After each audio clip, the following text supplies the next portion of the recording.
Bienvenue dans cette vidéo, nous allons voir ensemble le travail qu'il faut faire pour cette semaine de cours à distance. Nous commençons cette semaine un nouveau chapitre, c'est la réciproque du théorème de Thalès. Et oui, le théorème de Thalès, vous le connaissez déjà, je l'espère du moins, nous allons voir ici sa réciproque. J'ai mis sur le tableau ici le travail que nous allons faire pour chacun des jours de la semaine. J'ai essayé de mettre pas trop de travail, ça devrait vous prendre environ 40-45 minutes en moyenne. Pour lundi, il y avait 2 vidéos à regarder de Yvon Monca sur la réciproque du théorème de Thalès. Il y avait aussi un exercice corrigé, le premier à comprendre, il était résolu. L'exercice 2 était à faire dans son cahier d'exercice, vous aviez la correction à la fin du manuel. Pour ceux qui n'ont pas compris, je vous invite à regarder. Pour mardi, il y a cette vidéo à visualiser, merci de la regarder jusqu'au bout, il y a des choses importantes, notamment sur la leçon, les explications, mais aussi ce qu'il faut vraiment copier. Pour mercredi, il y a un QCM de 10 questions sur le théorème de Thalès et sa réciproque. Il y aura donc dans le QCM des questions sur les deux. Attention, cette fois-ci, les questions, il y a des points de pénalité pour des réponses fausses. Donc il est possible que votre note ne soit pas terrible lors du premier essai. Et je vous invite à le refaire une deuxième fois, voire même une troisième fois. Mais attention, à la fin d'une tentative, essayez de repérer vos erreurs, de les comprendre et de ne pas les reproduire lors du prochain essai. Pour jeudi, il y aura 3 exercices d'entraînement à faire du manuel. Et enfin, pour vendredi, mais j'ai même mis à la date de samedi, pour ceux qui ont besoin un petit peu du week-end, pour faire les devoirs, il y aura 3 exercices bilan, mais cette fois-ci, il faudra les rendre.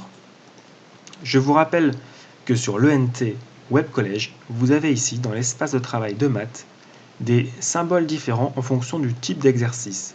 Nous retrouvons ici par exemple le travail pour lundi, il y a 2 vidéos à regarder, et 2 exercices à faire du manuel. Ici il y a un QCM en ligne, et là j'ai mis la date de samedi, il y a un travail à rendre. Je vous montre rapidement, n'oubliez pas de cocher pour une tâche comme celle-là, une fois que le devoir est terminé, que vous avez regardé par exemple ici les 2 vidéos et fait les 2 exercices, les 2 sont corrigés dans le manuel, je vous invite à cliquer ici sur oui pour indiquer à l'enseignant que vous avez terminé le travail. Comme je l'ai dit, nous allons voir dans le chapitre 7 la réciproque du théorème de Thalès. Mais déjà, qu'est-ce que le théorème de Thalès ? Eh bien, vous allez tous me dire, je l'espère, que le théorème de Thalès s'utilise dans une configuration comme celle-ci ou dans la configuration en papillon que nous avons vue dans le chapitre 4. Le théorème dit que si je sais que les droites BC et B'C' sont parallèles, alors j'ai l'égalité des 3 rapports. Rappelez-vous, on avait écrit petite longueur sur grande longueur, AB' sur AB égale AC' sur AC égale B'C' sur BC. C'est le rapport ici, les rapports écrits ici. Il est important de comprendre que le théorème s'utilise lorsqu'on sait que les droites sont parallèles. On en déduit des rapports égaux, ce qui nous permet de calculer des longueurs. Rappelez-vous, on utilisait le produit en croix. On remplace par les longueurs, on utilise le produit en croix et on en déduit des longueurs. Eh bien, dans le chapitre 7, c'est la réciproque. Cette fois-ci, on ne sait pas que les droites sont parallèles. Mais par contre, on a une égalité de 2 rapports et on va en déduire que les droites sont parallèles. À nouveau, la réciproque peut s'utiliser dans la configuration classique avec 2 triangles emboîtés ou dans la configuration en papillon. Pour la réciproque, la question est de savoir, est-ce que les droites, ici en vert, sont parallèles ? Eh bien, pour le savoir, il suffit de comparer 2 des rapports.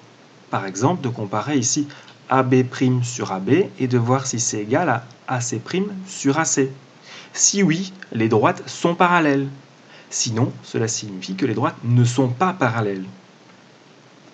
Comme pour la réciproque du théorème de Pythagore, il faudra faire les calculs séparément.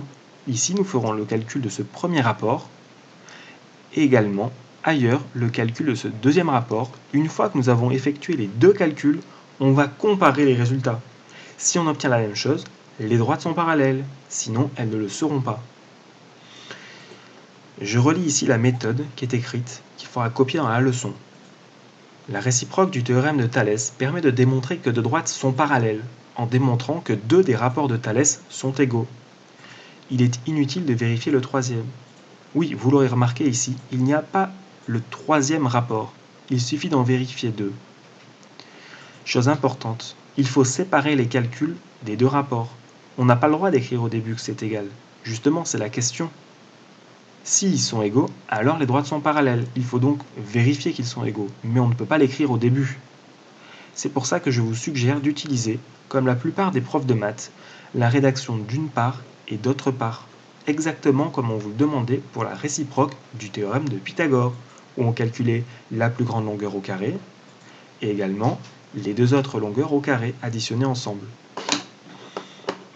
Voyons ici sur l'exemple. Nous avons cette donnée-là, une figure avec des longueurs. Il n'est nulle part dit que les droites sont parallèles. On a l'impression que AB est parallèle à PR, qui est parallèle à DE, mais on n'en sait rien. Attention, c'est pas sur une figure qu'on peut affirmer des choses. On n'a rien démontré. Ici, la première question est de savoir est-ce que les droites AB et DE sont parallèles. Pour le savoir, il faut faire appel à la réciproque du théorème de Thalès. Il faut donc comparer la longueur CA sur CE et comparer avec CB sur CD. Si ces deux rapports sont égaux, alors les droites seront parallèles. Nous avons ici la rédaction. Voyons que ici l'élève a calculé CA 3 sur CE 2,5 plus 1,5, ça donne 4. On obtient CA sur CE 3 quarts. On calcule d'autre part le deuxième rapport, c'est-à-dire CB sur CD. 4,5 sur 6. Si on fait le calcul, par exemple, on peut multiplier par 2 ou le taper à la calculatrice. On obtient 3 quarts également.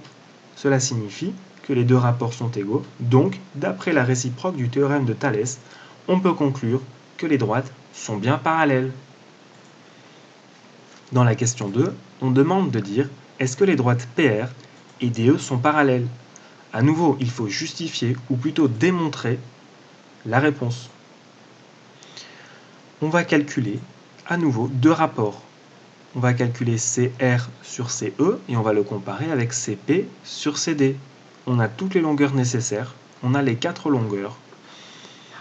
On fait les calculs. Ici, on trouve 2 tiers et là 5/8. Si on fait le calcul à la calculatrice, ces valeurs ne sont pas égales. Ici, attention, il y a un égal barré. Cela signifie que les droites ne sont pas parallèles. Nous venons de voir comment utiliser la réciproque du théorème de Thalès. Je vous invite à regarder la vidéo peut-être un peu plus tard pour vous assurer d'avoir bien compris. Nous allons rapidement parler de l'exercice 1 qui a été corrigé dans le manuel. Justement, dans cet exercice, il faut à la fois utiliser le théorème de Thalès et également sa réciproque. Mais attention, chacune s'utilise dans des questions différentes. Voyons ici l'exercice. Vous aviez ici plusieurs données. Les seules choses qu'on savait sur les droites qui étaient parallèles, c'était la droite BD est parallèle à la droite CE. Première question, il faut calculer IC et la longueur BD. IC et BD. Et bien dans la première question, il faut utiliser le théorème de Thalès. On sait qu'on a deux droites parallèles, BD et CE. C'est écrit dans la consigne. On peut donc appliquer le théorème de Thalès dans la configuration des triangles emboîtés. On aura suffisamment de longueur. Avec deux produits en croix, on trouve les deux longueurs nécessaires.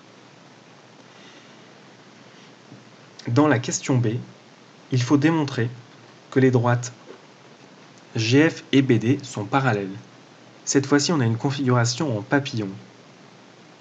On a 4 longueurs. Il faut utiliser la réciproque qui va nous permettre de déterminer est-ce que oui ou non les droites sont parallèles. Il suffit de comparer IF sur ID, donc 3 sur 5, et de voir est-ce que c'est égal à IG sur IB, à 3,6 divisé par 6. Eh bien oui, si vous faites le calcul à la calculatrice, faites la division, vous allez trouver dans les deux cas 0,6. Les deux rapports sont égaux, donc d'après la réciproque du théorème de Thalès, les droites sont parallèles. J'insiste vraiment sur la rédaction. Il faudrait ici écrire d'une part, premier calcul, d'autre part, deuxième calcul. Ensuite, on conclut. Y a-t-il égalité ou non? S'il y a égalité, on écrit un égal. S'il n'y a pas égalité, on écrit un égal barré. Ensuite, on précise bien qu'on utilise ici la réciproque du théorème de Thalès.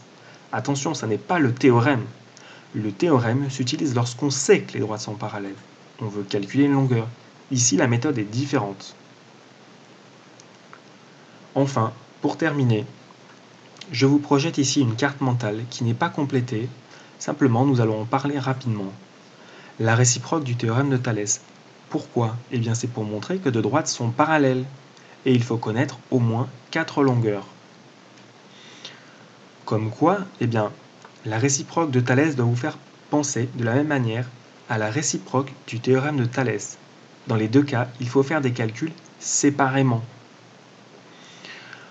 La réciproque du théorème de Thalès s'utilise dans les deux cas de figure suivants, où on cherche à démontrer est-ce que les droites MN et BC sont parallèles. La rédaction est de calculer séparément d'une part, par exemple AM sur AB, d'autre part AN sur AC. Ensuite on conclut, les résultats sont égaux ou non. Donc d'après la réciproque du théorème de Thalès, les droites sont parallèles. Je reviens simplement sur la leçon. Je vous demande maintenant de copier cette leçon dans votre cahier de leçons. Faites attention, pour les figures à reproduire, essayez de faire en sorte que les droites soient à peu près parallèles. Bien sûr, je ne donne pas de longueur, et il est inutile de chercher à respecter les mesures ici. C'est des figures à faire, mais pas en vraie grandeur. Évidemment, vous ne pourrez pas refaire le dessin ici, il est inutile de le faire. Simplement, vous écrivez le titre en rouge, encadré, puis la méthode, le théorème, enfin plutôt la réciproque, pardon. Vous pouvez l'encadrer de la même manière en rouge, faire les deux figures ici, et copier la méthode avec les réponses. Cette vidéo est terminée. Je vous invite à poser des questions dans le forum de discussion si vous avez des questions.